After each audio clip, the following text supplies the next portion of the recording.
The extraordinary lengths authorities went to on Monday night to save both life and property was underscored at Peregian Beach today. After an anxious wait, some residents were allowed to return home, and for most it was relief as they found them intact. So close to catastrophe. Home after home licked by flames but spared from destruction. Residents returning for the first time are overwhelmed with relief. Your fence is nearly gone? Yeah.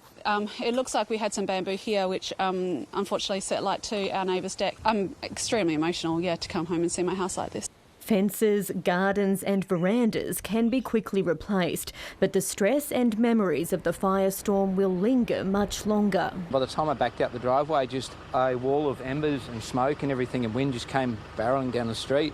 It's almost a miracle only one home was totally destroyed, igniting from embers that travelled hundreds of metres through the air. There could have been many dozens of houses lost here, along with injuries and deaths to people. The fire is now well contained, though crews remain on the ground to catch any flare-ups. It's a bittersweet return for business owners counting the cost of dumping produce after 48 hours without power. All of the food is gone, but that's okay. We're so thankful that we're able to come back here. And they still have their sense of humour and humility. We are the lucky ones, I guess. Well, this will give you a bit of an idea of why this town had to be evacuated. As you can see, the wall of flames has swept through here, singeing at these houses. And just behind that, the only road in and out. All evacuated residents have now returned home, but it's likely they'll remain on edge, with predictions brutal weather will return later this week. We are expecting to see temperatures 5 to 6 degrees above average for this time of year, so we're talking about low to mid-30s. Fire crews remain on alert with still no rain forecast. Allyson Horn, ABC News, Peregian Beach. More than 70 fires are still burning across Queensland, engulfing 33,000 hectares of the state in the past week. Communities in the Gold Coast Hinterland have suffered the biggest property losses in the disaster. And exhausted locals who've weathered the stress of bushfires for more than a week are moving back home. They're asking how could this have happened? For Lisa Groom, this has been a double tragedy. It happened so quickly.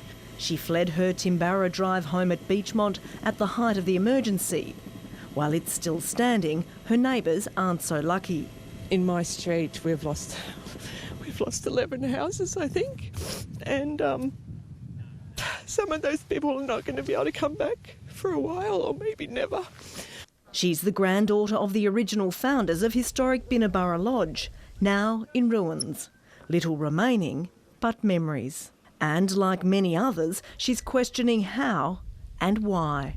This is a rainforest. This is supposed to be, a wet environment, a moist and nurturing environment, and it's dying. Although minimal grass is left, cattle have to be moved so backburning can start. Nearby, saving this cow took more effort. Although conditions have eased, the danger in Lamington National Park is not over yet. We're in grassland at the moment, and we're just trying to put a line in that if it does come out of the timber, we've got a much better chance of stopping it over the next couple of days. It's a dual effort, with crews on the ground, supported by those in the air shoring up containment lines. The actual fire is burning just over that ridge. You can see the smoke. That's why this back burning over the next 2 days is critical if fire crews are going to get a handle on this blaze before the weather changes over the weekend. Whilst we have favourable conditions at the moment, we have to keep a very close watch on the coming days.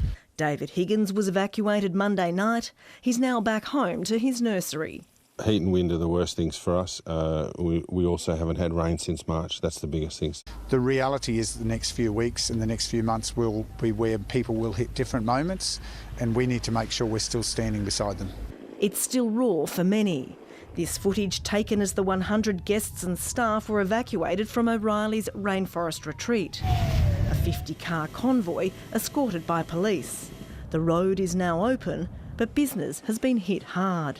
It's sad. It's very sad. Not all tourists have been deterred. Nobody stopped us, so they think it should be okay. It is okay. They just hope it will remain so until all fires are out. Leonie, Mellor, ABC News, Canungra.